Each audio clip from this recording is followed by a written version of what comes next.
Bem, como de hábito aqui, passemos as perguntas da plateia, naquele esquema de entrega o microfone, se identifica, faz pergunta concisa, terminada com ponto de interrogação.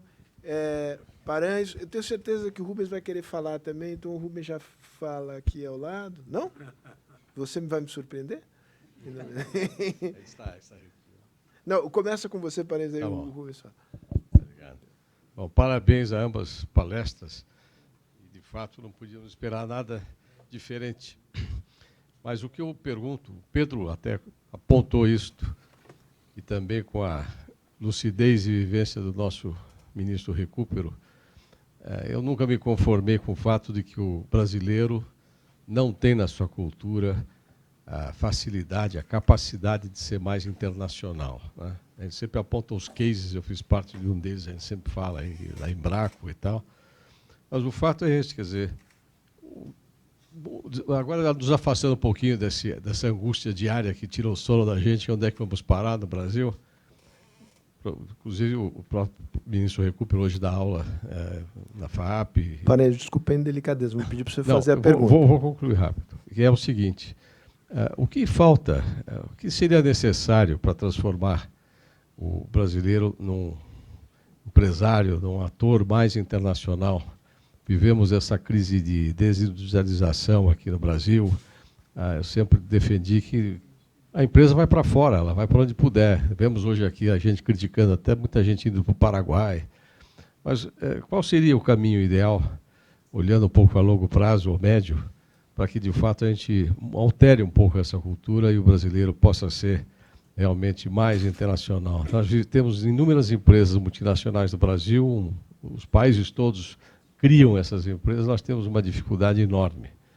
Então, essa é a minha pergunta. Muito bom. Rubens, nós vamos recolher aqui mais duas perguntas, depois a gente volta à mesa.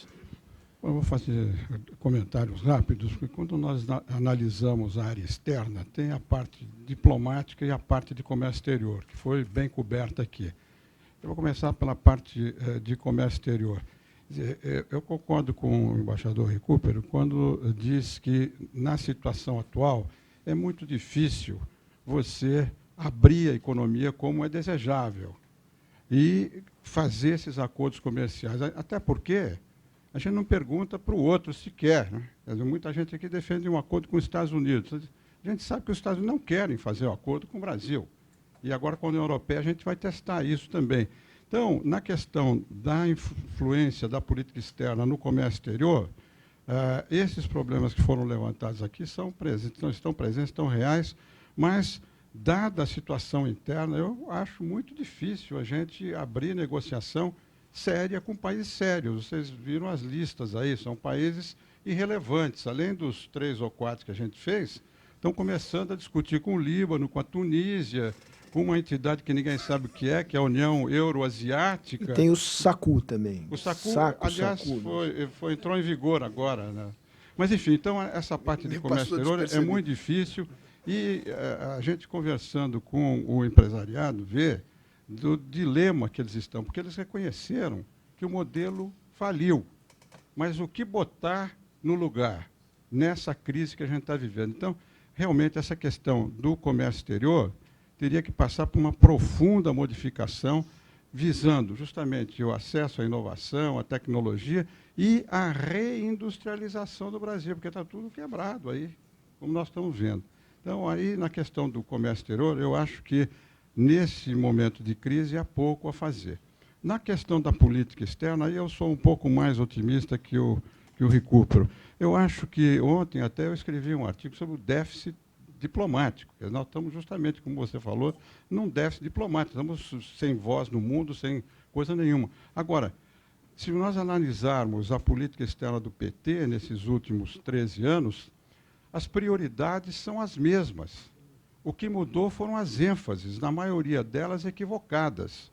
Então, eu acho que numa mudança de governo, você pode manter as prioridades com ênfases corretas, do ponto de vista do resultado, porque, como eu procurei mostrar ontem, as opções estratégicas assumidas pelo governo do PT nesses 13 anos produziram resultados minguados e resultados contrários ao interesse brasileiro. Então, eu acho e concordo também que o principal problema da política externa hoje é a América Latina, não só por América do Sul, sobretudo, por causa da relação bilateral. Essa questão do Mercosul tem que ser repensada e o governo reluta muito por causa de uma das consequências dessas opções estratégicas, que são as afinidades ideológicas. Quer dizer, a gente está com uma paciência estratégica com a Argentina, afinidade ideológica com a Venezuela, política de generosidade com Bolívia. Isso tudo, se você mudar, você muda a política externa. Então, eu acho que há campo para a mudança da política externa, porque as prioridades são as mesmas, eles não inventaram coisas muito diferentes. Eu costumo brincar que tudo que teve continuidade deu certo, tudo o que teve novas ênfases deu errado. Muito bem, Rubens. Uma última pergunta aqui na primeira rodada. Ainda hoje se... Alô? Ainda hoje se discute o que veio primeiro, se foi o ovo ou a galinha. Então, a pergunta que eu faço é como podemos pensar em concorrer no exterior, em termos de exportação, sem uma infraestrutura adequada, sem custo de transporte que nos permita levar os produtos exportados a um preço competitivo. Muito bem. Voltamos à mesa aqui. Vamos fazer pela ordem. Pedro, você faz a primeira leva, depois a gente... Bem, em primeiro lugar, eu abordei rapidamente a história do custo Brasil e da condição macro, porque, obviamente, a gente precisa dessas condições básicas para poder ter competitividade, poder se inserir. Então, dá oportunidade para fazer esses acordos internacionais. Obviamente, numa condição boa, é necessário que a gente tenha essa equação resolvida nesse clima político onde a gente vive hoje, com a volatilidade e a insegurança que a gente tem. É até difícil que o interlocutor do outro lado tenha confiança na proposta brasileira. Qual é o Brasil, com quem eu estou conversando, na verdade. Então, isso é verdade. Eu acho que tem uma lógica um pouco diferente em relação a essa solução do macro para depois resolver o problema da inserção internacional. Eu acho que a reflexão é que a inserção internacional é parte da solução mais ampla.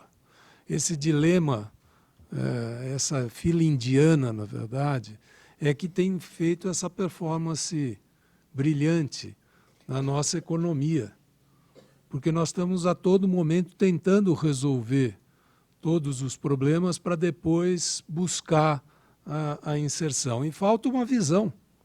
Falta uma visão e falta uma política nessa direção. Eu não me lembro da última vez que, nesses anos recentes, que a presidente Dilma falou, por exemplo, de forma clara, que queria... Compreensível. É quase impossível, né? Sobre qualquer coisa, mas enfim. Bom, então é que eu acho que dá direção. Como é que a gente quer mobilizar capitais, esforços numa direção correta se a gente não diz qual é a visão de país? E ela não está presente. Então, obviamente, sem desprezar o problema macro, eu acho que é importante entender que a inserção internacional faz parte e que vai contra a lógica empresarial, muitas vezes. Porque a inserção internacional se apresenta como ameaça, o que é uma balela. Olha, o resultado está aí. Nós fizemos um conjunto de proteções, um conjunto de incentivos. E o que a gente conseguiu efetivamente, na verdade, como resultado? O resultado está aí. Não é 1 ano, 2 anos. É um ciclo mais longo. Eu tenho um pouco... Apesar da importância da América do Sul, da América Latina, ela não é um centro de decisão do mundo hoje, é um centro de exportação de matérias-primas. Se a gente quiser ter uma inserção efetiva, não basta resolver o problema do Mercosul. acho que é importante, mas não basta resolver o problema do Mercosul. Nós temos que estar dentro dos grandes polos. E os Estados Unidos talvez queira negociar se o Brasil não ficar todo o tempo, né, entre as barreiras e as proteções agrícolas, a indústria fazendo um papel de oposição à negociação às barreiras agrícolas. Nós precisamos ter uma política que fala, nós vamos nos inserir e venham todos que queiram participar, inclusive do mercado brasileiro. Então, porque senão o catch-up não existe. Não existe a possibilidade de nós chegarmos no nível de Coreia, no nível de outros países.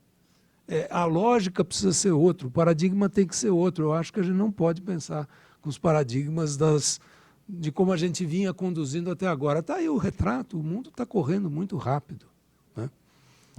Eu acho que era isso.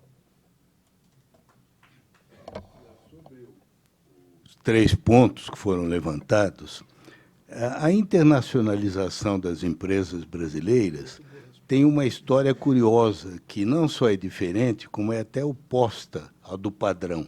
Porque, na maioria dos casos, as empresas se internacionalizam depois que o país se industrializou e se tornou enormemente competitivo em certas áreas. Foi o caso do Japão, foi o caso da Coreia do Sul, de Taiwan, está sendo o caso da China. No caso do Brasil, historicamente, nos anos 70, as primeiras empresas que se expatriaram foram as empreiteiras, no final dos anos 70, começo dos anos 80, não incluindo aquelas fantasias Intelbras, da Petrobras, aqueles bancos todos que quebraram, né, que tinham agências em Tóquio, né, o Banestado e tudo, não incluindo aquilo, bancos e tradings, né?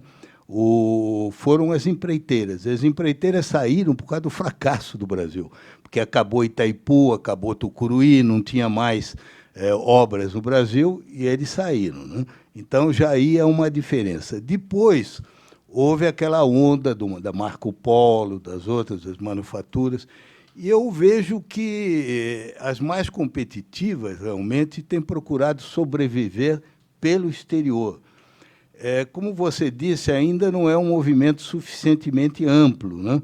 Mas eu penso que está mudando, viu? Na faculdade mesmo em que eu trabalho, né, eu vejo os jovens hoje têm uma cabeça muito mais globalizada, né?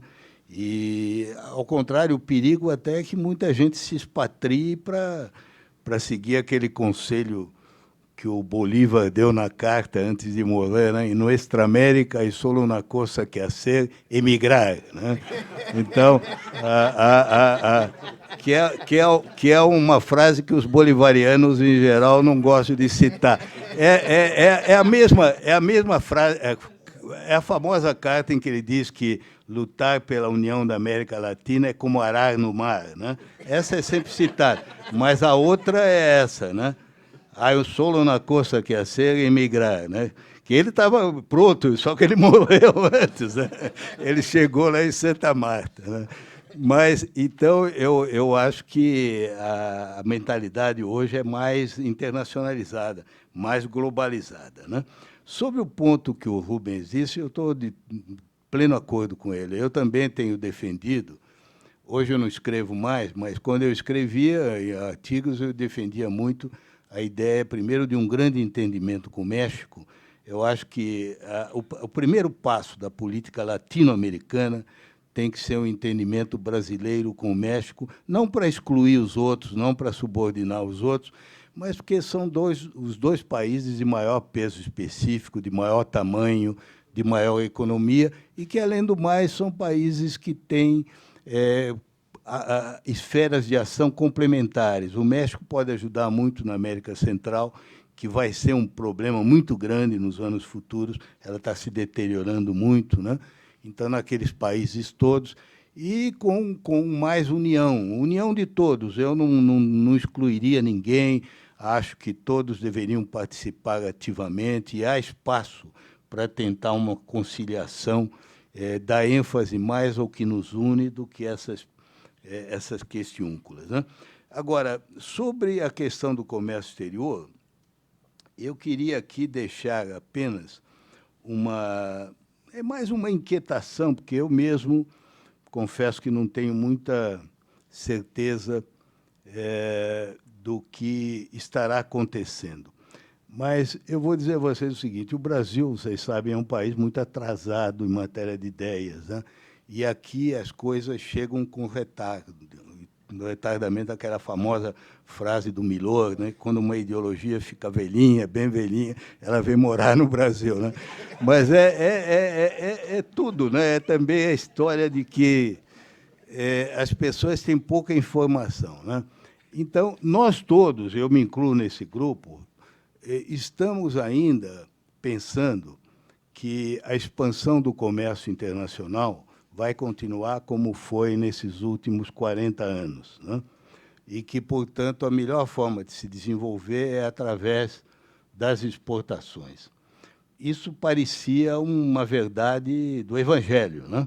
Quando eu estava no GATT, né, nos anos 80, o comércio mundial crescia invariavelmente, todo ano, crescia 1, 2, 3, 4 pontos percentuais acima do crescimento do produto. Foi a época do crescimento da interdependência, né? Mas isso acabou, né? Nos últimos 2, 3 anos, há um fenômeno inquietante que ninguém sabe se é para valer ou se é consequência da crise. O comércio está crescendo menos que o crescimento do produto. O produto está crescendo a 3, 6 e pouco, o comércio não chega a isso, entende? Há uma porção de gente discutindo isso no exterior. Aqui ninguém discute, porque acho que ainda não descobriram, né? Mas em Genebra e outros lugares, as pessoas estão discutindo isso amplamente, se ainda é válida a estratégia de crescimento pelas exportações.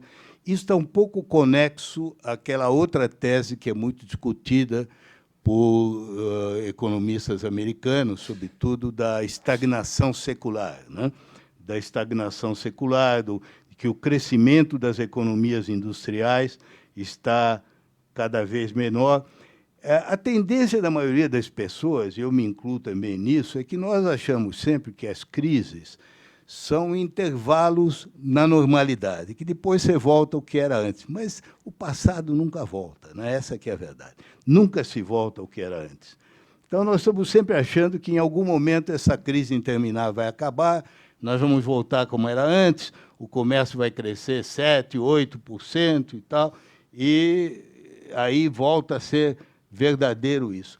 Olha, há coisas muito inquietantes, né? E coisas assim que nunca ninguém previu. Por exemplo, alguém previu, quem foi negociador comercial em Genebra, como foi o caso de alguns de nós, jamais imaginaria que um dia os financistas de Hong Kong e de Taiwan fossem investir na indústria têxtil do sul dos Estados Unidos, que é o que está acontecendo agora.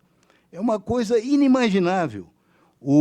A competitividade americana voltou a ser tão grande que eles estão recuperando não só a fabricação de panelas, como a Tramontina está fazendo, mas de têxteis, que é uma coisa que se julgava para sempre, né?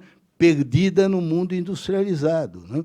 Os americanos também, nunca ninguém imaginou que estivessem discutindo agora se vão exportar petróleo, né? Se eles exportarem, vai cair mais ainda o preço, né?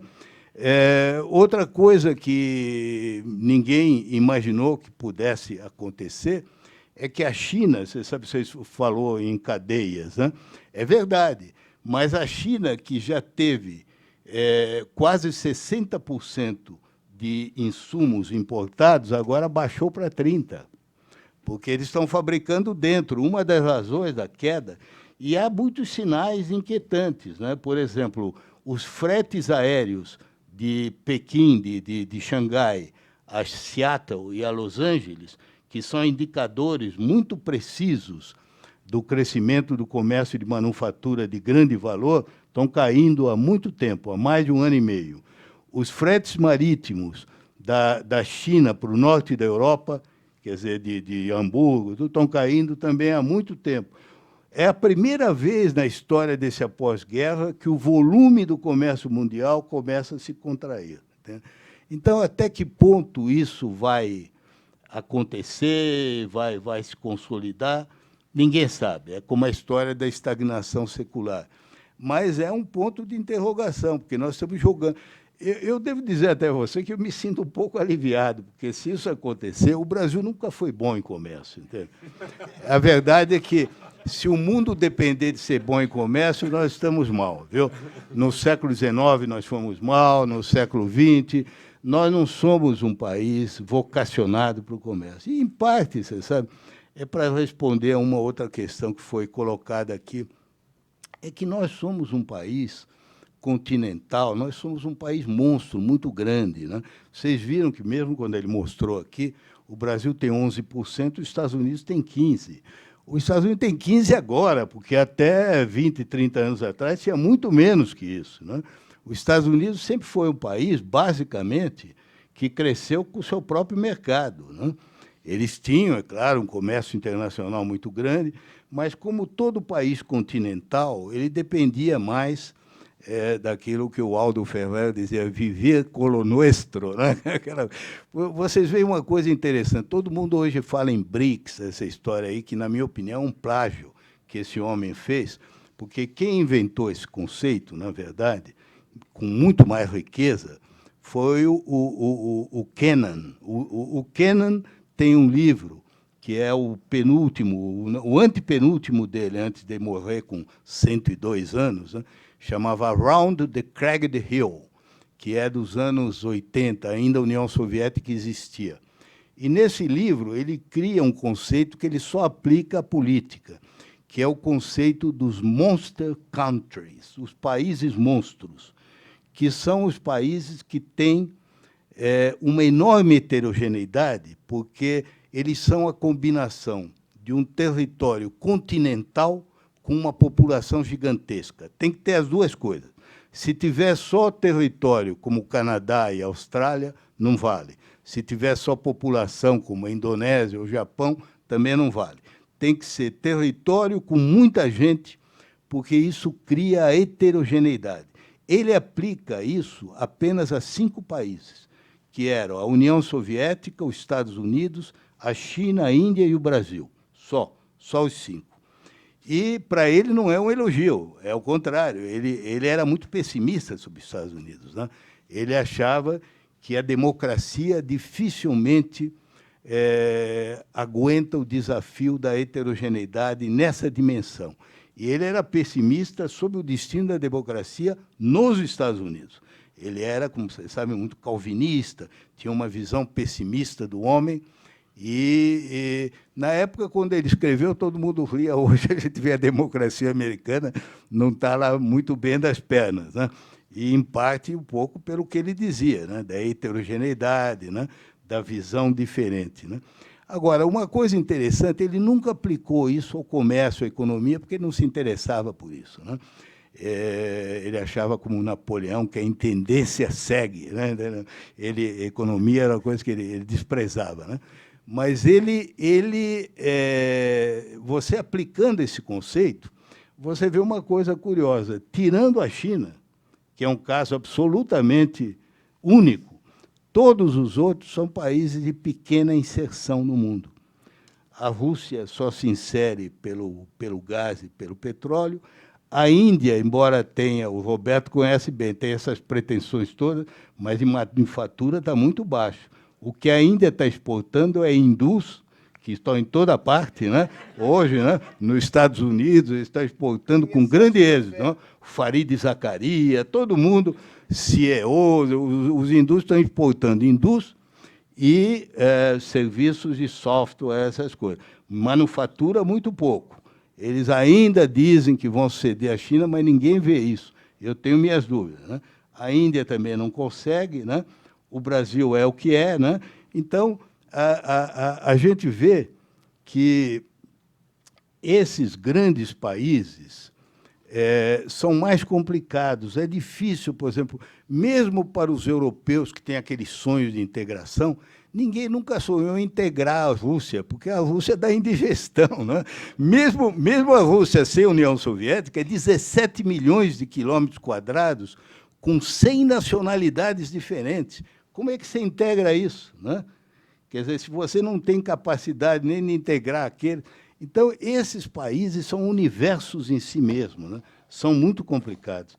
Eu digo isso no caso do Brasil. Eu acho que o Brasil a gente entende um pouco melhor as nossas agruras quando pensa um pouco no Kennan. O Kennan era um homem muito, muito agudo. Desculpe, hein, falar. Não, imagine. Eu vou passar aqui para uma última... não, certamente. Eu sempre estou de olho na esquerda. Roberto... Roberto Macedo. O representante do PSTU vai fazer uso da palavra. Uma breve observação sobre o Pedro Passo. Eu não conhecia e gostei muito da sua aula. Eu já participei de várias comissões na USP selecionar professores. Se aparecesse lá, eu pegava na hora, sabe? Porque foi uma coisa muito boa. Eles iam uns chatos lá e ia cobrar essa coisa de titulação, certo? Mas eu tenho uma proposta de criar o que eu vi lá em Harvard, do lecturer, né? Que aparece lá da aula e não tem que ficar com essas formalidades. Olha, minha pergunta é simples. São duas, aliás. A questão do Mercosul, certo? Se você resolver fazer um acordo com o México, por exemplo, foi citado aqui, você tem que pedir autorização no Mercosul? Eu me surpreendi, que eu achava que tinha. Está dentro da LAD, está no guarda-chuva da LAD. Mas tem que pedir alguma autorização, senão você rompe. Não. Então tá bom. E com a União Europeia? Sim. Aí, se você for sozinho, você rompe o Mercosul. Tá bom. Agora, a segunda pergunta é... O Rubem Recupero, eu conheço há anos, convivi com ele lá na FAP. Para mim, é o sujeito mais culto que eu já vi na vida, sabe? Mas eu vou me permitir, não sei se o senhor falou essa metáfora de que nós estamos em estado de UTI, né, que você não pode tirar os tubos e mandar fazer aí uma maratona, certo? Mas eu acho que não. Se você estiver na UTI, você pode ir fortificando o doente, certo? E nesses tratamentos de UTI, que eu já conheci alguns, não por mim, mas por gente da família, tem a turma da vitamina também, que vai lá tentar... que você tem uma maior capacidade de resistência, né? Você tem coisas aqui, por exemplo, infraestrutura você podia tocar, independentemente de crise. Né? Você vê aí essa coisa, hoje está no jornal que não vão poder fechar as comportas de Belo Monte, por causa da licença do IBAMA está atrasada. Você não vai para frente. Sabe? Lá na Bahia tem aquele parque eólico que não tem linha de transmissão. Sabe?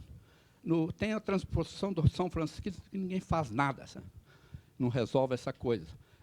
Privatizações você podia entrar se não tivesse essa obsessão ideológica.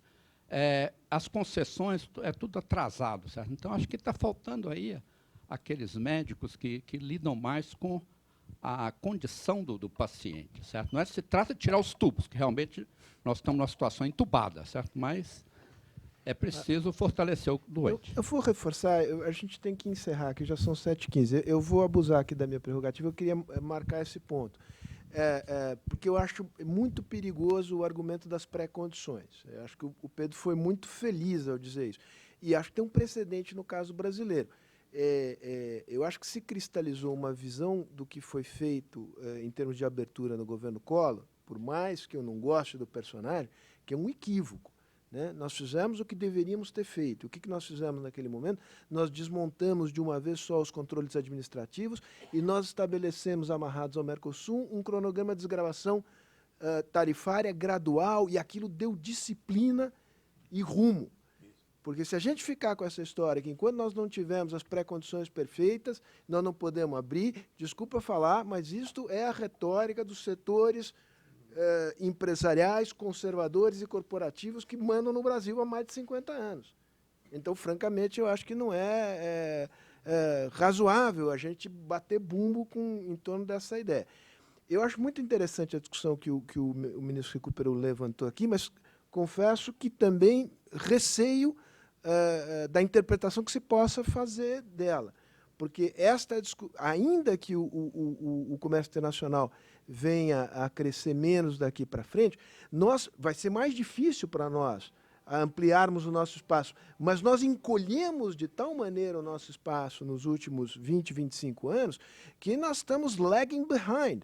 Então, nós temos um enorme esforço aqui em busca do tempo perdido. A comparação com os Estados Unidos também não me parece inteiramente devida. Uma coisa é você ser um país relativo... Porque é enganoso, quando você tem um PIB daquele tamanho, você tem 15% de participação das importações nas suas exportações, do ponto de vista, digamos, físico, tecnológico, um fenômeno inteiramente diferente do que é no caso brasileiro. Uma coisa é você ser fechado, supostamente fechado, e estar na ponta do desenvolvimento tecnológico. A outra coisa é você ser um país que é dependente de tecnologia, que para avançar, para aí dizer, não, e olha para os Estados Unidos e fala, não, mas eles também... Eu acho que é um exercício de autoilusão. Digo isso com franqueza e me exponho às críticas que eventualmente vierem aqui da mesa e peço que as pessoas façam as suas considerações finais para que a gente possa encerrar. Bem, agradecer aqui o convite, acho que o debate é ótimo. Obrigado, embaixador, pelos ensinamentos aqui. E dizer, na verdade, que é urgente essa mudança de orientação.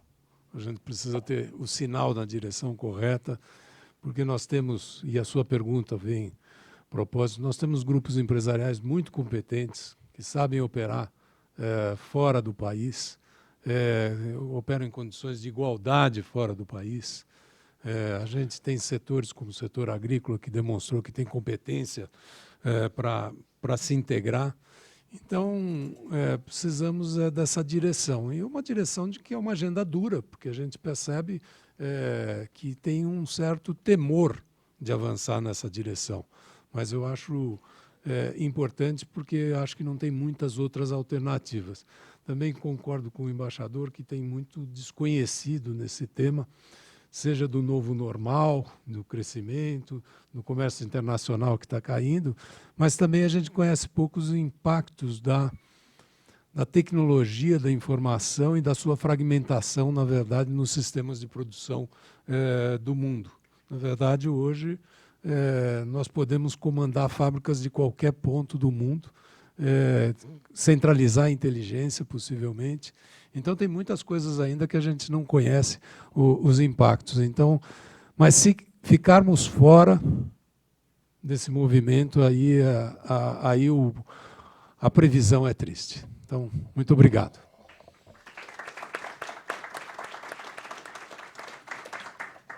Olha, eu acho que é preciso evitar ver as coisas como escolha entre extremos, né? Porque a minha opinião mesmo é muito mais matizada. Numa discussão como essa, é normal, né, que, quando se apresenta, como eu apresentei, essa dúvida que há sobre o comércio, pode parecer já uma afirmação, né, que não é bem o caso, né? Eu também não sei se isso vai acontecer mesmo ou não, né? Então, eu sou de opinião que nós temos muito mais convergência do que pode parecer, entende? Eu acho que, para isso, precisaria ver com muito cuidado como é que se fariam as coisas. Mas vale a pena dizer algumas coisas, só para não ficar com essa dúvida no ar, né? Por exemplo, os países que se integraram no comércio mundial, todos eles foram graduais na redução das tarifas, entende? Todos. Não há nenhum caso que eu conheço, e olha que eu fui presidente das partes contratantes do GATT, eu estive lá há muito tempo e conheço aquilo bastante bem, né? Trabalhei com o secretariado do GATT. Não há nenhum país que eu conheço que tenha feito unilateralmente reduções de tarifas de monta, a não ser cidades-estados como Singapura, que em um ou outro momento fez alguma coisa.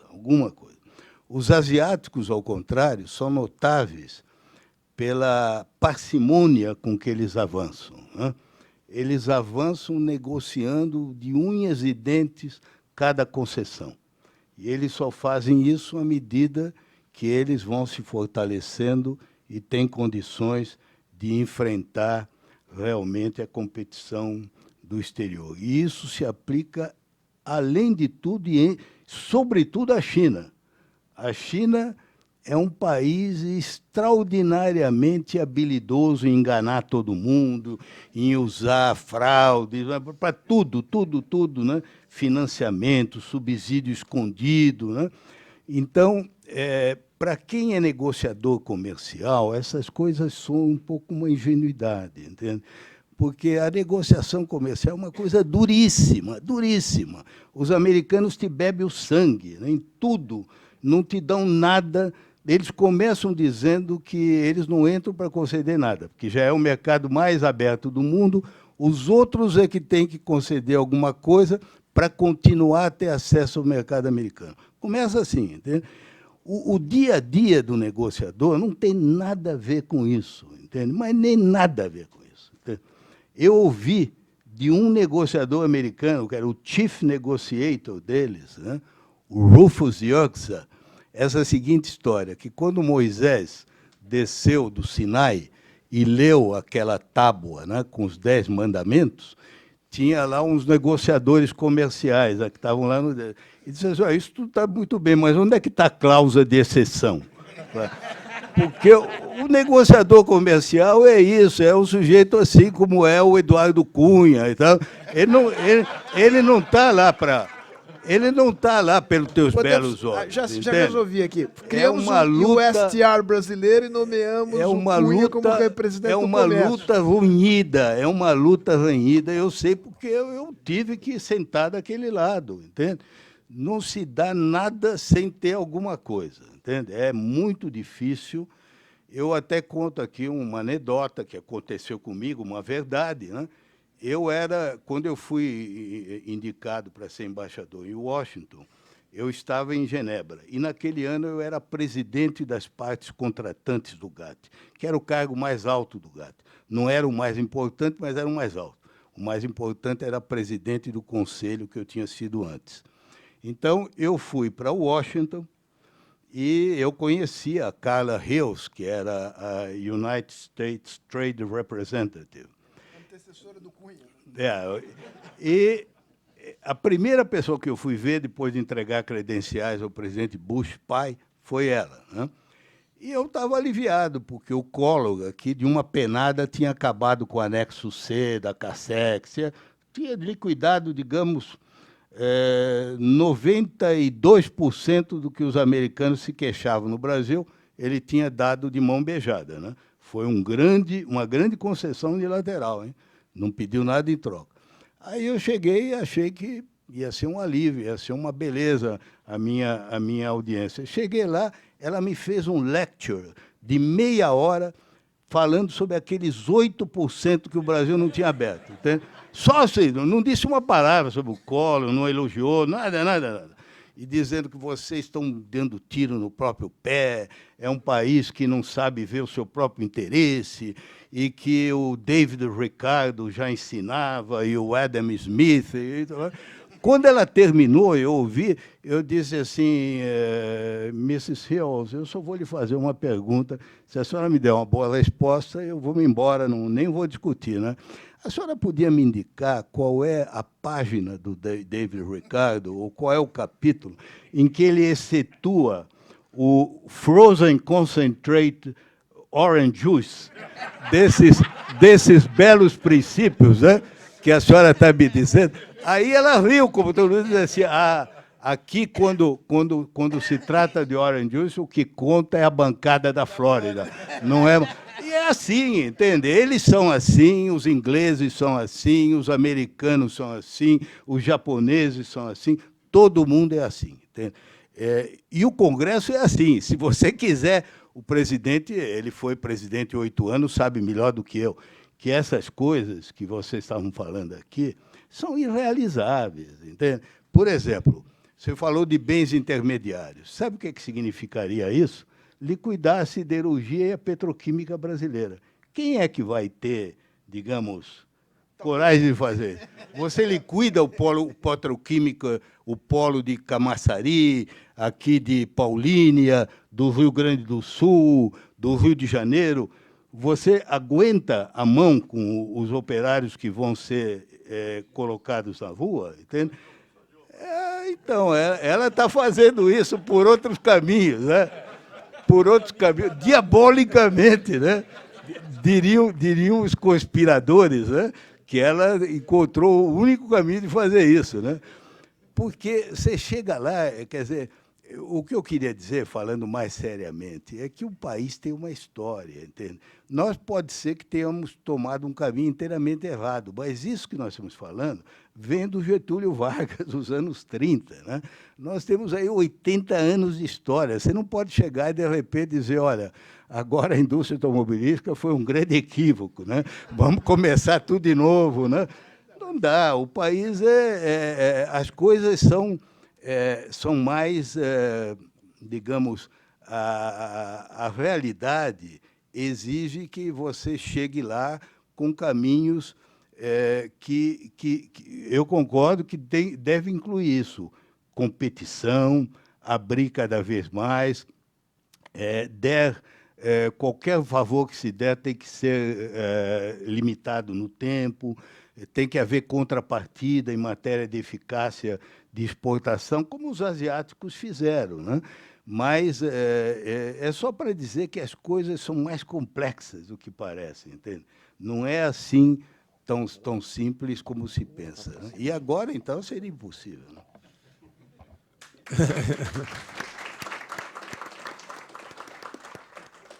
Embaixador, só uma palavrinha, mas tem alguns setores aqui nossos que estão há 60 anos recebendo esse tipo de alocação de recurso público que está faltando no restante do país.